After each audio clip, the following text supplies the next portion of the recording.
Hey everybody, this is Filter Starcraft. I'm back for episode number 5 of my Bronze to Master series. Episode number 5 is going to be the Gold League concept, so how we're going to play and just crush people at Gold League and set ourselves up to keep moving up the ranks. If you've been following me and you've seen the Bronze and Silver League, that'll give you a really strong foundation. So if you're a Gold League player or Plat League player and you're just kind of joining in now, definitely go back, check the previous videos, compare your current gameplay, see how you measure up. If you're not measuring up to the standards that have been set for Bronze and Silver League, which you're going to continue through, so those are things I'm still going to keep track of for all of my games that I play. It's really important that you do that and make sure you are measuring up, because otherwise this is going to feel really fast and really difficult and actually quite hard to do. If you're only pushing 44, 45 SCVs at the 10-minute mark, it's going to feel really tough to get the engineering base for the upgrades that we're going to be looking to get in this level of play. So with that in mind, that's the introduction for this. We're going to dive right on into kind of a review of where I left off in the Silver League. So with that in mind, I'm just going to do a quick review of where we left off after the Silver League games. The Silver League was basically trying to get our factory up at a good time, trying to get our medevacs up at a good time so that we're able to attack, put on some aggression, as well as leave a very open-ended 9-minute mark. The reason I didn't talk too much past the 10-minute mark, which is where all the benchmarks are set at, and the reason I feel it's kind of a 9-minute mark leave over is because 9 minutes is when we're going to start looking to tech. Now, the reason I say that there's a little bit of a leave over in the type of play and the style of play we've been doing is because that's when the minerals really start to stack up. That's when you get extra gas. So if you just continue along the path that we talked about, you're going to have a whole bunch of extra money and really nothing to do it with. That's why I suggested sinking it into 2 extra barracks, or I ended up playing with a lot of 4 extra barracks games, so I'd have a total of 7. Worked out fairly well. So the reason to leave that open is because now we can just swap those barracks out for engineering bays. It's really simple and easy transition into getting the upgrades we want and need to win games at an even higher level. So I do want to make one thing really clear as well. I have been saving my games from the Bronze League and the Silver League. I'm going to save all my Gold League games as well. I'm not really doing anything other than what I'm talking about in the videos, so you don't see me taking a 3rd base and stuff like that in any of those replays. Those replays are going to be out there so that you have the opportunity to kind of check out, see how well I played once I kind of finish the whole video set. So you can see my own growth throughout all the different games and throughout all the different leagues that I'm going to play in here.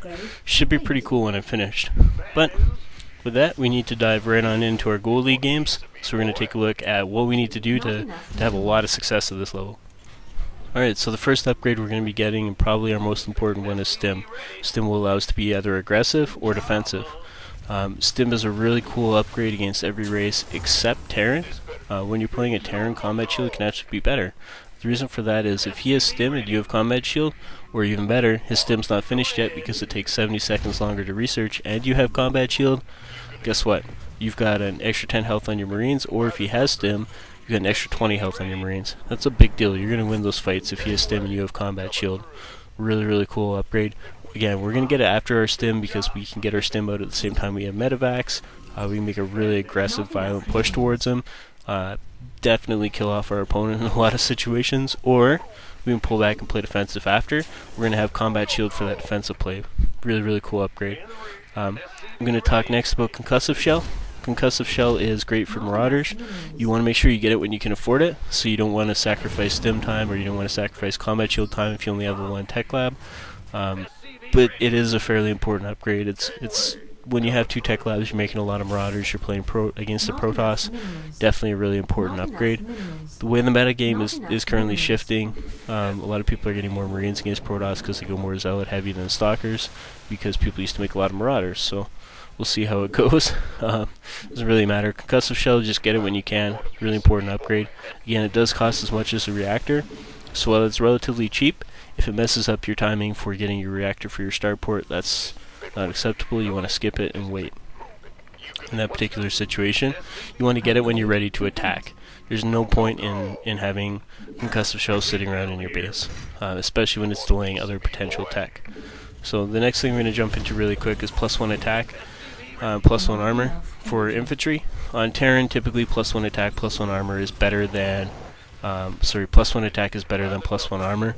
The reason for that is Terran units are typically, if you micro them and pull them back, there's more stuff shooting than there is taking damage. Theoretically, if a bunch of Marines sit around and do nothing, +1 armor is better. However, when the Marines are not getting surrounded by Zerglings, +1 attack is better. So you want to grab +1 attack first. We're going to be grabbing that in our gameplay today. I'm going to demonstrate how we're going to get that just as we hit for our attack. It's going to time out absolutely beautiful. That's kind of the idea you want to have when you're dealing with upgrades. If you can attack right when your upgrade finishes and he doesn't have his is 20 seconds away, awesome, you're going to kill him right there and then. If he does have the upgrade, hey, whatever, no big deal, you're on even footing. It's a lot better than being on the back foot. Now the cool thing about this is we're going to be able to add this to our play without taking anything away. I'm just going to quickly touch on a couple of other upgrades that can be important as the game goes along. Vehicle and ship weapons. Ship weapons is really important to get when you're playing against a Protoss or a Zerg. Zergs typically only get +1 armor on their flyers, which means you're going to have a nice window to take advantage of that with your +2 or +3 Vikings. If you don't have the upgrades, your Vikings do a lot less damage. Protoss is a different story. Protoss will have Colossus with typically +3 armor upgrades and possibly even +3 shield. That means if your Vikings only have +1 or they don't have anything, guess what? You're going to need like 15, 16 Vikings in a situation where you could have got away with 9. That's a big deal when you're dealing with a maxed out Protoss army that's difficult to deal with anyway. So make sure you're grabbing that when you have the money for it. Again, you don't need to rush for it. You might never use it, but you can't just instantly research it even if you have the money. So it's important to get that rolling when you're playing against Zerg and when you're playing against Protoss. Vehicle weapons. +1 attack on tanks used to be really good, not so much anymore because a lot of Zerg players are getting +1 carapace on their Zerglings, which actually counteracts that upgrade completely, so you don't have to worry too much about that unless you go on mech. I'm not teaching mech just yet, so it doesn't really matter. The other two upgrades are for your ghosts when you're playing against Protoss. Make sure you get Mobius Reactor. Gives your ghost 25 energy, lets them cast EMP as soon as they come out. That can be the difference between winning and losing a game. The other upgrade you want to grab is Cloak. Cloak for ghosts. Phenomenal. You really want it in almost every situation. If you can go in and pick off his observer, that'll let your ghost go in with free reign. The only thing you can use to kill them is storm. Ghosts have a ton of health, so even that doesn't really work. It's going to let you get in and snipe his Templar or EMP them or whatever you really want. Really important upgrade to get. So that kind of wraps up the upgrades. We're going to jump right into our sample game here and I'll kind of show you how we're going to hit all our timings. Should be pretty cool. And then of course after at the end we're going to show off our benchmarks and I'm going to have them set up and laid out for you, so you're going to have a lot of success playing like this. And you're going to be macroing. You're not going to be a cheesy player. It's not a all-in attack by any stretch of the imagination. It's going to time in nicely to a third base, which will be in the next lesson. So let's jump into the sample game. Alright everybody, we're going to jump right into our practice game here. As always, practice game is going to be on Daybreak. I like playing Daybreak, so pretty fun map. I'll be posting the benchmarks that you want to be hitting at the end of this video because they're going to be a little bit different than before. But the benchmark I'm aiming for right now is I want to have combat shield started, and I want to have +1 when I attack. Now the goal of +1 is we're going to be at the other guy's base around 10 minutes and 40 seconds. Daybreak will actually take a little bit longer, but we're going to try to hit with +1. Combat shield will be halfway done, so we won't quite have that, but we'll be ready to go for the next engagement. And when we're rallying our guys up, should be no problem. Now, getting the +2, +1, and all that stuff, we're going to work in a third base really quickly here in the Platinum series. So right now I'm going to leave it at +1 and combat shield. That's what we're going to attack with. So I'm just going to rip through this practice game. Hopefully make sure I hit all my other metrics as well. Don't want to miss anything while I'm adding into this build. Or, like, not really build, I guess building group. Again, there's adjustments you can make. Rather than getting +1, you can get tanks. Lots of cool stuff, but for right now, we're going for +1 combat shield when we attack. That'll make our attack extremely strong no matter what race we're playing. As long as we're macroing as hard as we possibly can, that attack is going to hit like a truck. So. Again, still focusing on SCVs. The most important part of this build is the SCVs. This kind of play style, I should say, is a macro foundation. And this should really let you, once you kind of get through the platinum video, you're going to be at a stage where you should be able to play a master's level game. Shouldn't be a big problem. I've actually been using a lot of stuff from the Gold League video and the Silver League video in my just regular everyday play, and it's been quite successful, so it's pretty cool. So again, just focusing on SCVs, making sure we're not missing Marines, and we're gonna wait till we get that guy just about ready and send that SCV down. Upgrade. There we go. Get that Marine going. And probably could have done that the other way, but that's okay. Command center still went down at the time we want it. Let's add that to the group. We're messing that up. But got my hotkey set up again, and it's still not working properly. There we go. A little bit of trouble with the hotkeys there, but no big deal. So let's grab our second supply depot. And just making a Marine. I don't know why the computer's sending that overlord there, but I'm going to go kill it. No reason not to. And we'll start throwing down our extra barracks here. This guy will actually be able to drop that barracks there too. Let's send those guys over there. And we're still going. Get another Marine. And I'm going to grab my double gas really quick. There we go. Grab the bunker guy, pull him back. We're going to grab some SCVs for a transfer here. Typically I've been grabbing about 6. That seems like the right number. And drop my mule down. And we'll turn that into orbital right away. Let's get our next Marine queued up and going. And let's send you to gas. Send you to gas. You know, the funny part about playing this particular style where you let your gas kind of time your build out, I know when I build my factory, and the only reason I know that is because I look to try to set a benchmark, so it's easier to learn. That being said, I have no idea what time I take my gas, and don't actually know the exact timing. I just take my gas when I have the money to take it, so could not tell you the exact time. Just getting my add-ons for my barracks here. Again, not too concerned about those being specific. I am going to need 2 depots though, so let's get those down. And we're going to be aiming for 725, 730 or so engineering bay. So trying not to miss SCVs. Got our factory on the way. Let's hotkey that bad boy. Let's grab the gas over here because we need to grab it when we make our factory. And one more depot. And start my stim. Grab 2 Marines. Not enough energy. And Add-on. I'm going to go ahead and throw down that engineering bay. I'm going to miss a Marine or 2 when I do it, but that's alright. And get a Marauder. Got all my guys in gas now. Got my engineering bay. I'm going to go ahead and throw that on hotkey 0. And Starport's going to come up here. So let's grab our Starport, grab our reactor for it, make sure we throw it on a hotkey so it's easy to transfer over. Just try to call down any mules I can. Let's throw that down. Immediately going to start +1. Look at my money. Look at my gas. 40 gas now. Threw it in a Marauder, down to 39. It's going to build back up just in time to grab what I'm looking for, which is my Starport. Need another supply depot. And I'm actually going to need another depot, so let's grab both of them. Not enough energy. Keep producing out of my barracks. You know, so I'm trying to double queue SCVs, but nothing else really. I find double queuing SCVs really helps maintain your production. Not so much triple queuing or anything too high, but look at that. Double medevac, back down almost no gas. And we're going to need another supply depot. And we'll go grab another depot. And everything's looking good.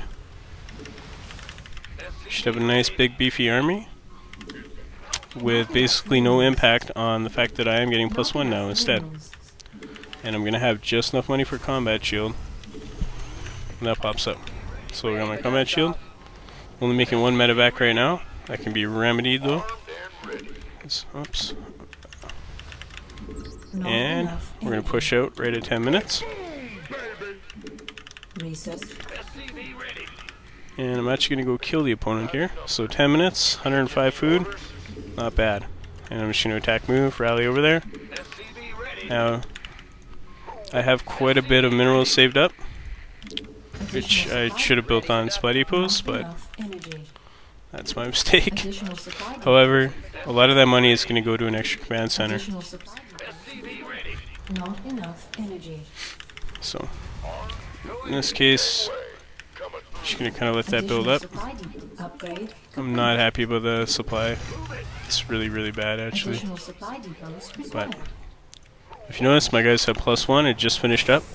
This will be arriving at his base at about 11 minutes.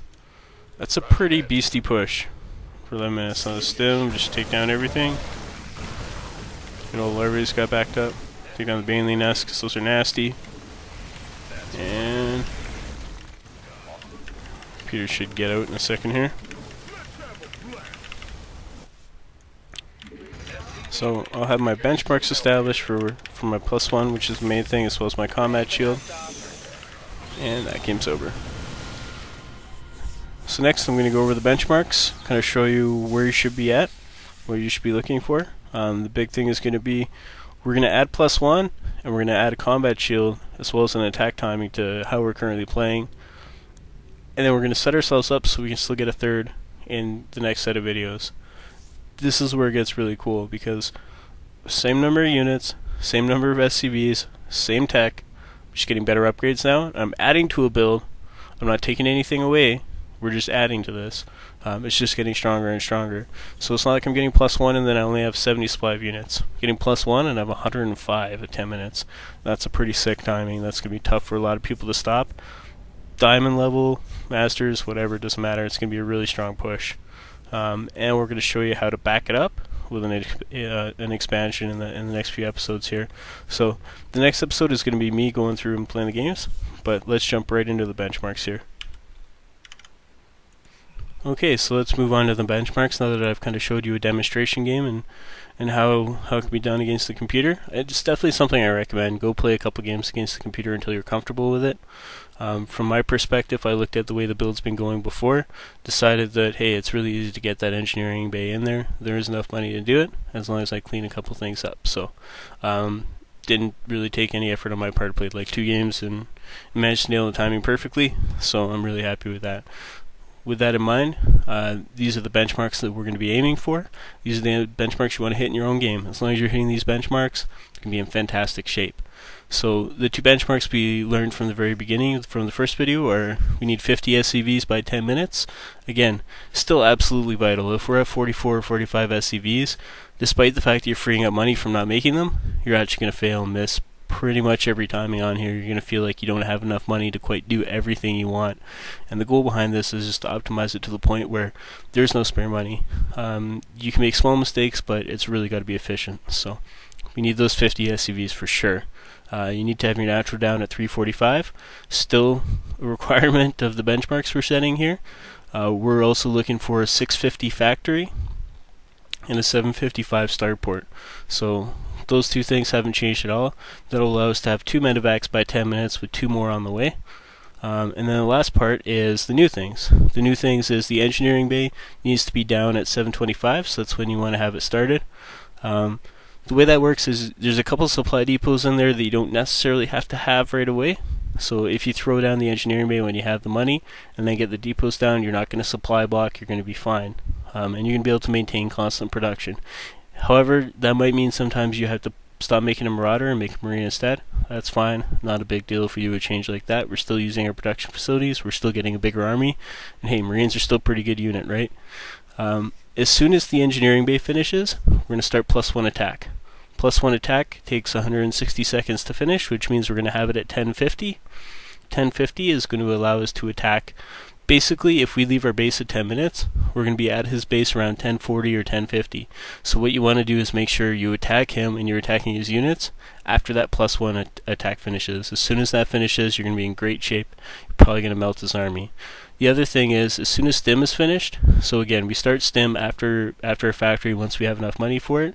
We want to start combat shields. That means our combat shields are going to finish around 11 minutes and 50 seconds. 11 minutes and 50 seconds on combat shields, awesome. That means if we're continuing to apply pressure, so our 1050 attack is not necessarily going to kill him right away. We're rallying more and more units. We're looking to pick him off and end the game. Combat shield kicks in, all of a sudden our Marines have 10 more health. That's awesome. We're going to have no trouble taking him down.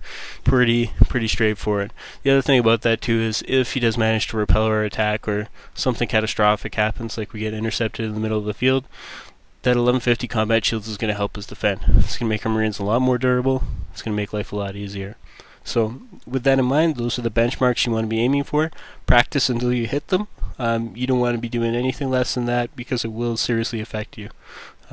So go ahead, just load into a game against the computer, see if you can hit all those benchmarks, watch your replay. Once you're hitting them, jump into a live game and you're going to be absolutely blown away by how easy it seems to play and beat people that you're playing against. So the next video is going to be me playing in Gold League and using this particular playstyle to the best of my ability. Now, with that being said, I did play a game today because I've been playing the games in the background, trying to maintain true to my rules and true to my build. I attacked into tanks for like 8 minutes with Marine Marauder. I still won the game, but it was so inefficient, especially in situations where all my guys are clumping up on the bottom of a ramp. It wasn't all that interesting to watch. So for the Gold League stuff, I'm going to allow myself very small micro things that anybody would be able to do. Nobody is going to just attack move into a bunch of tanks. You're going to move up the ramps while your units are shooting, that kind of stuff. I'm not going to be doing any stutter step micro or things like that. I might do very simple splits against banelings, but nothing too fancy. So it should be a pretty interesting next video. So with that in mind, this is Filter Starcraft. If you do like my video, again, hit the like button, hit the subscribe button. Everything is positive. If you have any questions, go ahead, post them in the comments below. If you look through the other videos, I'm answering as many questions as people post, because hey, it's not that hard to answer a simple question. So again, if you like the video, hit the like button, hit subscribe if you want to. It definitely helps me out. And any questions, throw them in the comments below. If you have something that you want me to cover in a future episode, absolutely throw it on there. I'll probably start making smaller videos to deal with concepts that aren't quite as broad as just becoming a really good player in the future. So anyway, I'll see you guys next time. This is Filter Starcraft, signing up.